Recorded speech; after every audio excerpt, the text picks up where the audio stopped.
안녕하십니까. 신한카드 빅데이터 사업본부에서 근무하고 있는 김준호입니다. 반갑습니다. 제가 제목을 데이터 경제 시대를 여는 금융 빅테라는 제목을 뽑았고요. 이 세션이 미래를 이제 대비하는 건데, 사실 현실에서 저희가 엄청나게 치이고 있다 보니까 오늘 현실 중심 얘기를 할 거고요. 여기 모신 많은 분들이 보니까 기업에서 오셨어요. 그러니까 저랑 아마 거의 비슷한 입장이고, 시대가 바뀌고 4차 산업혁명, AI, 인공지능, 빅데이터, 로봇공학, 뭐 생체 알고리즘, 막 이런 얘기들 하고 있는데, 우리 회사는 뭘 해야 되지? 어떻게 해야 되지? 고민하는 분들 많이 오셨을 것 같은데요. 같이 고민하는 입장에서 신한카드는 어떻게 하고 있나, 이런 얘기 조금 같이 나누는 시간 갖도록 하겠습니다. 저희가 이제 바라볼 때는 회사에서 제가 한 20년 정도 근무를 했는데요.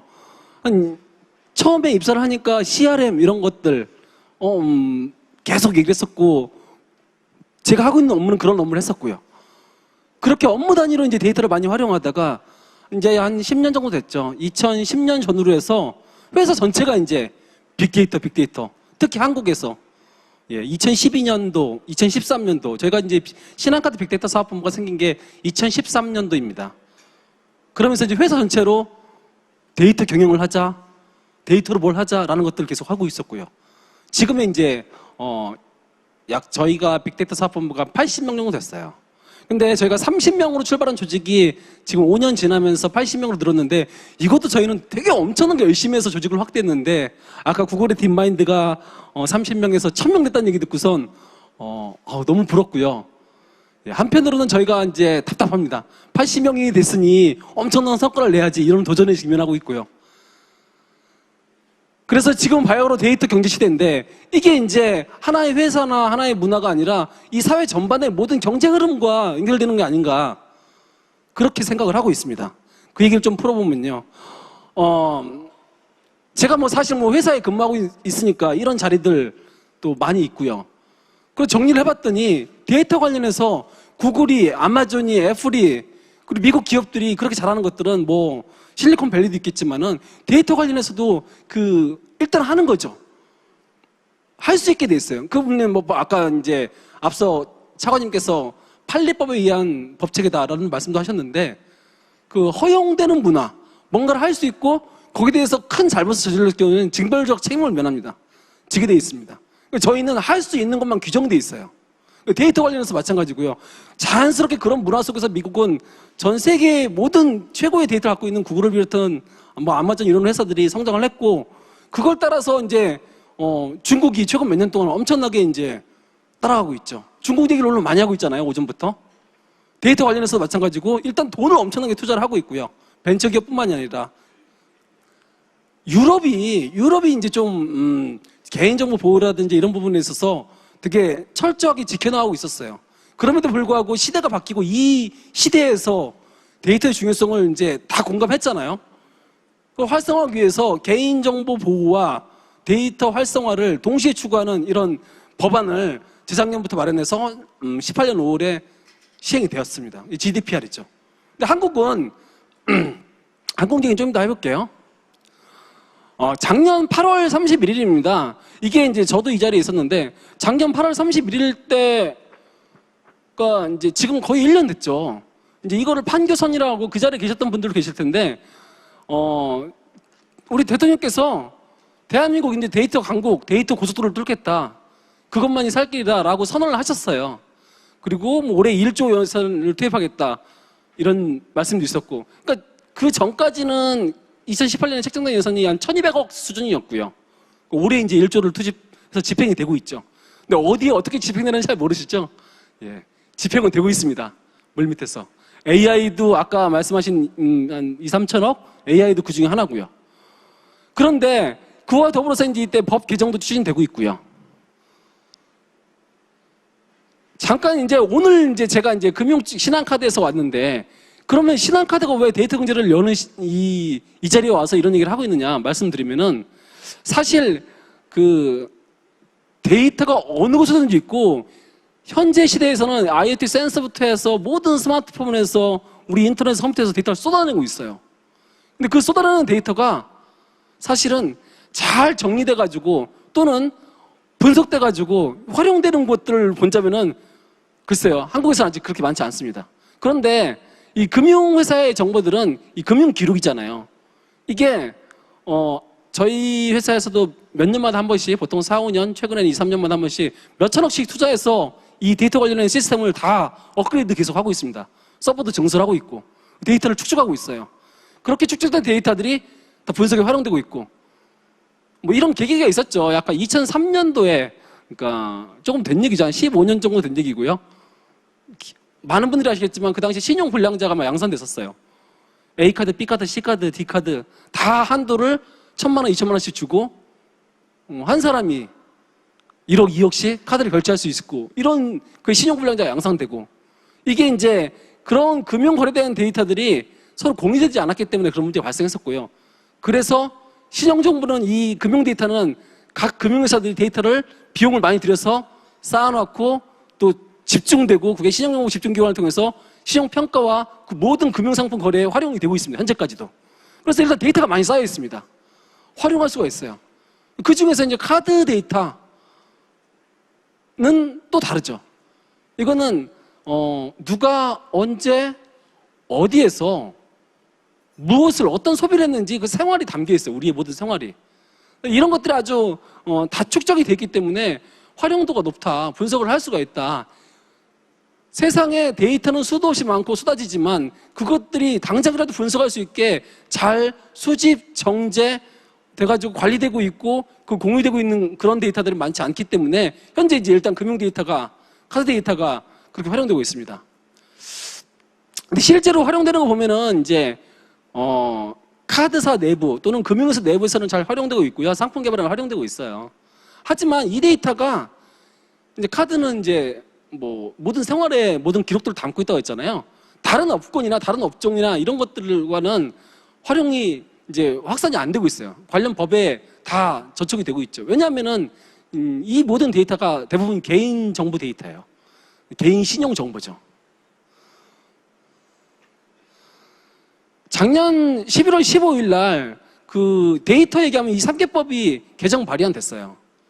개인정보보호법. 몇 년 동안의 진통을 거쳐서 약 한 3년 정도의 이 한국 문화에서 법에서 반드시 할 수 있다라고 정의된, 즉 이거는 포지티브하게 규정된 것만 할 수 있는 지금 현황에서 무엇을 어떻게 어디까지 허용할 건가라는 측면에서 이 법 개선이 반드시 필요했고, 그래서 개인정보 관련된 데이터 활성화를 위해서는 그 맥을 잡고 있는 것들이 개인정보보호법, 또 신용정보보호법, 그리고 정보통신망법, 이 법들이 모든 지금 비즈니스가 인터넷, 오프라인, 온라인, 스마트폰 뭐 이렇게 되고 있으니까요. 그 법들이 개정 발의가 됐는데 지난 작년 11월 15일에 올라갔으니까 판결 선언이 8월 31일에 했었고 지금이 이제 9월째이잖아요. 9월 3일, 4일이잖아요. 1년 동안 거의 진척이 안 됐어요.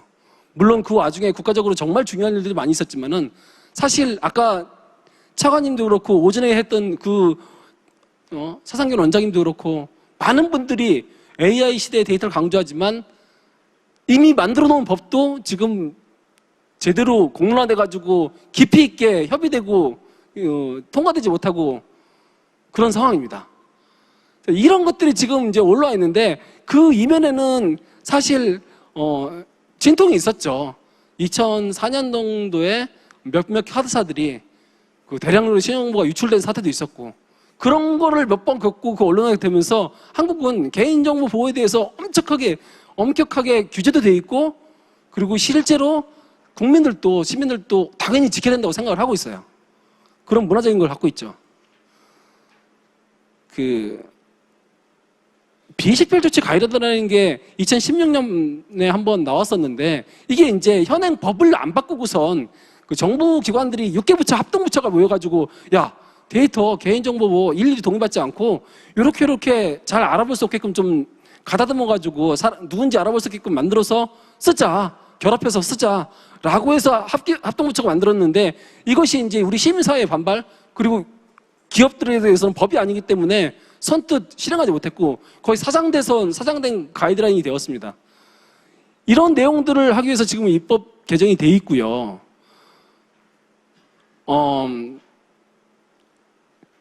사실은 지금 이 법이 통과되기만을 많은 기다리고 있어요. 저희는 빅데이터 하는 이제 신한카드 빅데이터 사업본부뿐만이 아니라 관련된 많은 핀테크 기업들 그리고 금융회사들 그뿐만이 많은 다른 회사들도 빨리 법이 통과돼서 뭔가 불확실성이 제거되고 명확성이 이제 담보돼야지 여러 가지를 할 수 있는데 다만 이거는 금융산업의 저희 상품이라든지 서비스의 획기적 개선은 당연하겠지만은 이것이 요 금융산업만이 아니라 다른 수많은 비즈니스 도메인 산업에도 다 연관이 될 거라고 생각합니다. 특히 그 마이데이터 산업이라는 게 이제 혹시 뭐 많이 들어보셨겠지만은 마이데이터 산업이라는 게 데이터 쪽에서는 새롭게 하나의 화두가 되고 있어요. 이제 신한카드가 금융 규제 샌드박스 사회에서 마이데이터 사업자로 지금 계속 준비 중이거든요. 카드 회사가 마이데이터가 뭐냐면요 이런 겁니다. 데이터 주권이 나에 대한 정보가 모든 금융사에 흩어져 있죠. 모든 어플에 흩어져 있습니다. 예. 김수도라는 사람의 정보가 신한카드에도 국민카드에도 뭐 신한은행에도 무슨 미래에셋 증권에도 그리고 다른 어떤 어플에도 A 어플, B 어플, C 어플에 흩어져 있는데 내 정보를 내가 다 모을 수 있는 거예요. 물론 그걸 하는 중간에 사업자가 있겠죠. 그걸 마이데이터 사업자고요. 그래서 내 정보에 대해서 내가 적극적으로 통제할 수 있고 관리할 수 있고 인식할 수 있고 그 정보를 통해서 나에게 맞는 상품과 서비스와 이런 것들을 받을 수 있는 거죠. 지금 예를 들면 이런 겁니다. 은행에서 내가 좋은 조건의 대출을 받으려면 A은행, B은행, C은행 찾아다니면서 하는 게 아니라 오히려 A, B, C, E, D 은행에서 모든 나에 대한 정보를 내가 가지고 확인한 다음에 나에게 그 은행들이 제공하는 가장 최적의 금융 상품이 뭔가 선택할 수 있는 거죠. 금융 주도권이 올라갈 수 있는 거예요. 이게 이제 카드사한테 이런 사업자가 할 수 있도록 허락이 될 예정인데요. 왜냐하면은 이게 폭발적으로 데이터가 모였을 때 활용 범위가 넓어질 수 있다고 생각한 게 카드사예요. 카드사는 아까 말씀드린 대로 모든 생활에 정보를 담고 있으니까. 저 신한카드 얘기를 해보겠습니다. 신한카드 현재 얘기인데요. 작년에도 이 자리에서 다른 셀장님이 오셔가지고 초기화나 얘기를 한참 했었는데 저희가 지금 이게 빅데이터의 방향성이에요. 신한카드라는 회사는 원래부터 태동부터 수십 년, 30년 이제 됐죠. 대한민국에서 가장 빨리 성장을 했다가 한번 부침을 겪고 그런 이제 비즈니스잖아요. 모든 사업자들, 약 300만 개 사업자들 다 카드 결제돼야죠. 오늘 오픈했는데 카드 결제 안 된다면 이제 장사 문 여는 사람들 속 타잖아요. 그리고 저희 2,200만 고객들 이것들이 이제 신한카드라는 매개체를 통해서 서로 상거래가 발생을 하는 거죠. 멤버십 비즈니스라고 했어요. 이제 한 7, 8년 전부터는 이건 신한카드는 플랫폼 역할이네. 2,200만 고객과 300만 가맹점을 연결해주는 플랫폼 비즈니스로 정의하고 하고 있었어요. 근데 가만히 생각해 보니까 저희가 하다 보니 과거에 이제 한 10년, 10여 년, 15년 전, 20년부터 해왔던 CRM 연장선상이죠. 고객과 가맹점을 연결해주는 플랫폼인데 고객에 대해서 우리가 정말 제대로 우리가 알고 있었나, 분석하고 있었나 이런 것들 계속 요즘에 최근 몇 년 동안 빅데이터 사업본부가 생기고 나서 원론적으로 던졌던 질문이에요, 저희가. 그래서 끊임없이 고객을 연구하고 있고요. 그 고객을 연구한다는 게 과거의 방식은 고객을 세그멘트화 어떻게 잘할 것인가, 고객을 어떻게 분류를 할 것인가 뭐 이런 것들에 대해 고민을 많이 했었는데 이제 저희 요즘 들어간 것들은 고객 한 명 한 명에 대해서 정말 딥하게 연구를 해야겠다, 이해를 해야겠다. 그걸 초이해라고 하고 초개인화, 다이내믹 인사이트 이런 표현을 쓰고 있어요. 또 왜냐하면 그 사람의 한 명 한 명에 대한 저희가 분석하고 이해하다 보니까 김주도라는 사람을 A라는 고객을 하나의 단어로 하나의 상황으로 정의할 수가 없더라고요. 그리고 한번 정의했다고 해도 이것이 그 시점 그 순간에는 맞다고 할 수 있으나 계속 바뀌는 거죠. 동일한 사람이라도 환경에 따라 상황에 따라 틀리고 낮에는 현숙한 아내, 저녁에는 아주 똑똑한 과외 엄마, 밤에는 아름다운 부인 이렇게 변신도 할 수 있듯이 예. 그 고객에 대한 이해, 그리고 가맹점에 대한 이해. 가맹점이 저희가 사실은 신한카드라는 회사 같은 경우에 한 1년에 한 180 정도 매출이 발생합니다. 카드 결제 규모가 큰 금액이죠. 거래 건수는 거의 40억에 건에 육박하고요. 건수만. 그런데 그동안의 마케팅 여러분들도 다 이해하셨겠지만은 무슨 백화점, 대형마트, 무슨 오늘 대형 온라인 쇼핑몰, 항공사, 뭐 자동차 회사 이런 데하고 주로 거의 다 마케팅을 했어요. 소위 말하는 매스 마케팅. 그리고 CRM을 비롯한 이런 대고객 마케팅도 그런 큰 회사의 매력적인 오퍼들을 가지고 고객들하고 어떻게 연결시켜줄까 이런 것들을 계속 발전시켜 왔었거든요. 그런데 지금은 저희가 아무리 작은 가게 하나라도 그 가게가 원하는 그 오퍼를 마케팅 솔루션을 자처하고 있어요. 그러니까 모든 저희 가맹점 300만 개 가맹점 크든 작든 그런 것들에 들어오는 모든 오퍼를 가지고 다이내믹한 상황에서 고객과 연결시켜주는 것을 저희가 연구를 하고 있습니다. 그걸 저희는 초개인화라고 얘기를 하고 있고요. 5년 전에 저희가 혹시라도 이걸 기억하시는지 모르겠는데 코드9이거든요. 코드9이라고 신한카드가 클러스터링을 한 거예요, 고객을. 근데 이 당시에는 저희는 이제 어떤 생각을 했냐면은 제가 빅데이터 사업본부가 6년 전에 만들 때 이제 처음 초기 멤버였는데 회사에 고객을 정의하는 세그멘트가 수도 없이 많았어요. 마스터 세그멘트를 만들어보자. 그런데 우리가 선입견과 편견 없이 만들어보자. 그냥 고객의 소비 패턴을 쫙 뿌려놓고선 다양한 클러스터링 기법을 통해서 그냥 모았어요. 그냥 모았더니 이렇게 모았더니 한 구성, 이렇게 모았더니 한 구성. 그런 게 이제 코드9였어요. 모아봤더니 이분들은 나이도 틀리고 뭐 생각도 틀리고 뭐 한데 직업도 틀리고 뭐 환경도 틀리고 한데 같은 소비 패턴을 가진 분들이야. 그렇게 남자 여자 9개를 만들어서 했어요. 그럼 마케팅도 써먹고 상품도 많이 만들었죠. 근데 시간이 지나보다 보니까 이것도 저희가 계속 모델링을 계속 리엔지니어링 하면서 업그레이드 했는데 지금도 물론 사용하고 있어요. 하지만 이것만 갖고 안 되더라고요. 그죠? 왜냐면은 고객 한 명 한 명에 따라서 뭔가 다 계속 바뀐다고 있고 상황이 바뀌고 내용이 바뀌고 그리고 한 명 한 명의 삶을 어떻게 정의 내린다기보다는 그런 거죠. 아까 아침에 그런 거였죠. 머핀하고 빵하고 이렇게 섞어놓고 독일의 박사님이 연구하신 게 있었는데 뭐라고 이게 패러독스잖아요. 그러니까 빵이나 뭐였죠? 치와나 개랑 정의만으로는 구분할 수 없는 거죠. 그러니까 우리도 사람에 대해서 세그멘트라든지 클러스팅이라든지 이런 정의만, 이 사람은 이러한 사람이라는 정의만으로는 그 사람을 이해할 수 없다고 생각을 하는 거예요. 초기에는. 더 깊게 이해해야 되고 그것들이 우리가 설명할 수 없는 어떤 알고리즘에서 그 사람을 계속 이해해가면서 그 사람에게 최적의 상품과 서비스를 매칭을 해주는 거죠. 최적의 채널과 최적의 라이트 타이밍에. 그런 연구들 계속 하고 있고요. 그렇다면 어떤 알고리즘을 쓸까? 이런 얘기를 제가 질문을 되게 많이 해요. 아까 이제 강정석 박사님도 말씀하시고 뭐 안면인식도 있고 뭐 수도 없이 많은 생체공학 알고리즘들 그거 비밀이니까 말씀 잘 안 해주시잖아요. 그런데 저희는 뭐 이제 그 회사에 수도 없이 많은 그런 고객 이탈도 예측해야 되고 뭐 회원이 얼마나 많이 쓸 건지 예측해야 되고 뭐 백화점 상품권이 있으면 이 상품권이 가장 만족도를 느끼고 좋아할 사람이 누굴지도 예측해야 되고 그 한 사람이 좋아하는 수많은 오퍼들 중에서 가장 가치 있는 우선순위도 해야 되고 또 예를 들면 이번 달에 1,000억을 마케팅해야 되는데 가장 최적의 성과를 장단기로 성과를 낼 수 있는 마케팅 채널과 오퍼는 뭘까라도 최적화도 해야 되고 돈을 안 갚는 고객들 과연 어떻게 갚을 것인가 채권 예측도 해야 돼 리스크 관리도 해야 돼 이런 수많은 뭔가 모델을 하고 만들려고 하는데요. 사실 저희한테 물어보시면 저희가 이제 요즘에는 처음에는 그것도 좀 설명을 하고 이렇게 합니다 설명했는데 요즘에는 그렇게 안 하고요. 이렇게 이야기합니다. 이것저것 다 해보고요. 제일 잘 맞는 거로 쓰고요. 네, 그렇게 말씀드립니다.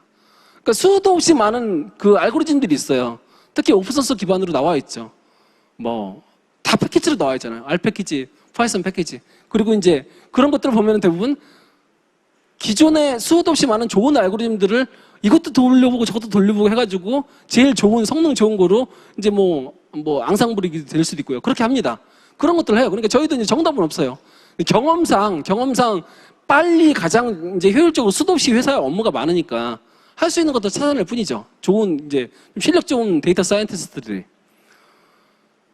정답은 없지만 이것저것 다 해봐서 좋은 거로 쓴다. 그리고 이제 요즘 트렌드는 그렇죠. 저희가 그렇게 한 번 만드는 모델링을 사실은 신용카드 회사들은 이런 빅데이터 얘기 나오기 이제 제일 많이 했던 것이 이제 중요한 그런 예측이 이제 리스크 관리였어요. 리스크 관리. 그리고 신용도 평가, 신용도 예측, 한도 예측, 한도 부여, 디폴트 예측. 이 고객이 과연 카드를 1,000만 원, 2,000만 원 한 대를 쓰겠으면 갚을 것인가? 여담이지만 180조 정도 신한카드가 매출이 발생하는데 1년에 버는 돈이 5천억이라고 국가적으로 사회적으로 엄청난 지탄을 받고 있어요. 이 레버리지 보면은 규모가 크니까 그 정도 수익이 나는 건 당연한 거예요. 안 그러면은 이제 뭐라고 하죠? 되게 아슬아슬하게 저희가 유지를 하고 있는 거죠. 리스크를 잘 예측하고 해서 상품 서비스를 잘 구성을 해서 굴러가는 덩어리가 크니까요.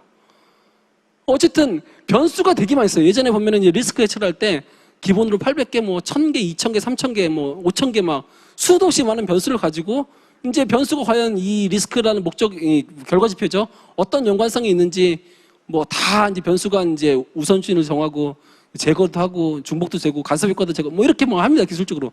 그래서 모델을 만들어요. 잘 만들면 그게 잘 맞아 떨어져요. 그러면은 2년에 한 번 업그레이드하고 다시 그 모델을 다시 또 상황이 바뀌니까. 근데 그게 점점 짧아지고 있어. 짧아졌죠. 뭐 1년에 한 번 다 6개월에 한 번. 요즘에는 오늘 만들 모델링을 내일 쓰고 내일 또 다시 또 모델링해서 모레 쓰고 이런 쪽으로 가는 추세입니다. 계속 그걸 병행해서 검토하고 있어요, 저희가. 결국에는 그게 뭐 머신러닝이죠. 계속 노가다 하는 거예요, 모델링을. 예전에 모델링 한번 만들려면 프로젝트 팀 꿀려서 비용도 많이 들여서 컨설팅도 받고 우리 내부 인력도 투입되고 했는데 요즘에는 이제 컴퓨터가 노가다를 하니까 이렇게 모델링 잘해도 사실은 변수가 한두 끝도 없습니다. 예. 카드사 고객들 잘 이해했고요.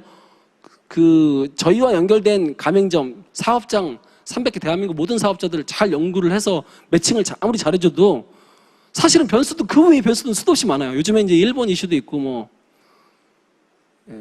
일본 분은 안 오셨죠 오늘? 예. 날씨가 대표적이에요. 이런 이슈도 있고요. 그리고 신한카드만 있나요 세상에? 예, 다른 카드사도 있고요. 경쟁상도 있고 지금 이제 경쟁이 이제 이런 시대와 영역과 업종을 넘나들고 있잖아요. 아직 정책은 카드사를 할 수 있는 게 정해져 있어서 아무리 분석을 열심히 해도 카드사가 뭐 할 수가 없어요. 그래서 많은 파트너가 필요합니다. 신한카드라는 회사, 특히 금융회사들은 이제 정해져 있죠, 법에서. 너네는 이것까지만 해. 할 수 있는 게 없어요. 금융만 해야 돼요. 많이 분석을 해서, 저희가 이제 예를 들자면은, 이렇게 수면 카페를 막 분석하다 보니까 수면 카페가 전국에서 갑자기 5개가 생겼어요. 돈을 많이 벌어요. 이런 것들이 이제 아이템이 보이겠죠. 그걸 쓰는 사람들은 누구예요? 고객의 특징은 어떻게, VIP들은 어떻게 소비 패턴이 바뀌고 있어요? 근데 아무리 알아도 저희는 이제 일단은 그거를, 상품 서비스 이런 것들만 마케팅에 쓰지, 실제로는 다른 비즈니스를 할 수 없어요. 창의적인 비즈니스를. 날씨가 변수됩니다. 열심히 고객을 이해하고 상황을 인지하고 해도 또 변수가 된다. 재밌는 건 이런 거예요. 날씨도 제가 이쪽 관련해서 이제, 기상청 이런 데서도 몇백억씩 해마다 예산을 투입해서 연구를 합니다. 날씨 맞추는 게 되게 어렵잖아요. 저희가 근데 분석을 하다 보니까 아주 단순한 예시로 이런 겁니다. 비가 오면은 뭐 어떻고, 미세먼지가 오면 어떻고, 뭐 이런 거 있잖아요.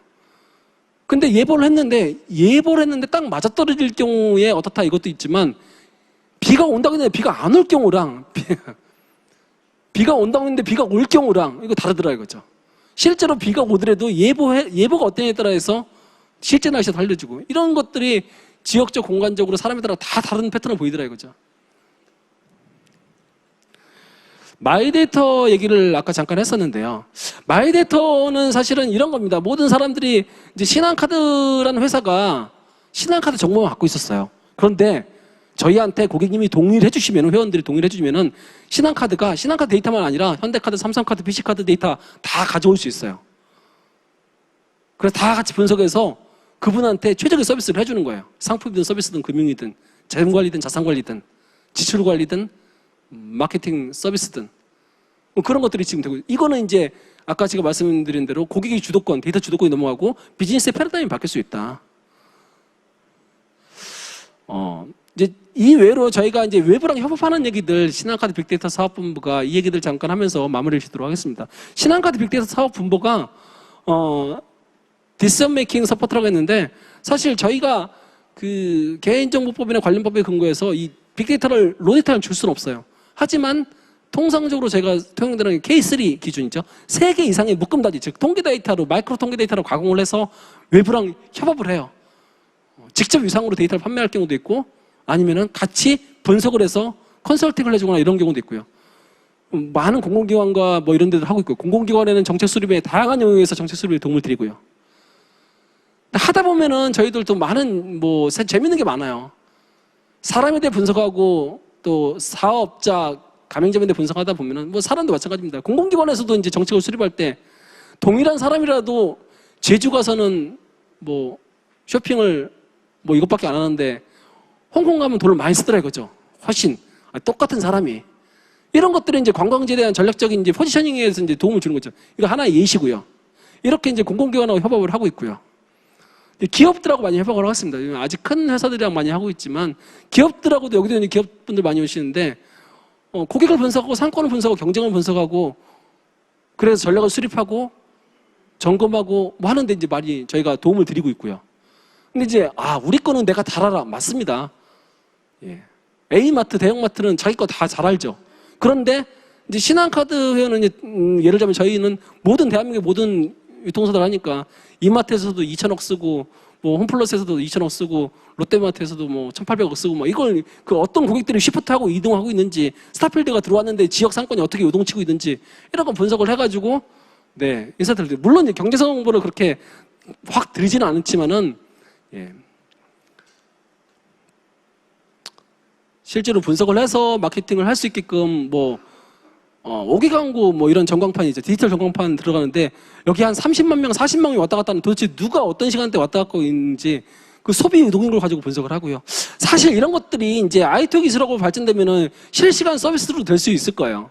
지나가면서 그분들에게 마케팅 할 수 있는 폭이 광고 이제 라든지 다른 여러 가지 마케팅에 응용될 수 있겠죠. 저희가 상권 분석을 되게 많이 했는데요. 한 가지만 말씀드리면은 상권이라는 거를 저희가 뭐 강남 상권, 무슨 연남동 상권, 요즘에 뜨는 상권, 지는 상권 얘기하는데 저희가 이제 보는 상권은 다 업종마다 이제 상권이 달라요. 미용실 상권 틀리고요. 대형마트, 백화점 상권 틀리고요. 예. 무슨 카페, 커피 상권 틀리고요. 그런 것들, 물론 이제 업종 간에 이제 융복합 경계가 불분명한 건 있죠.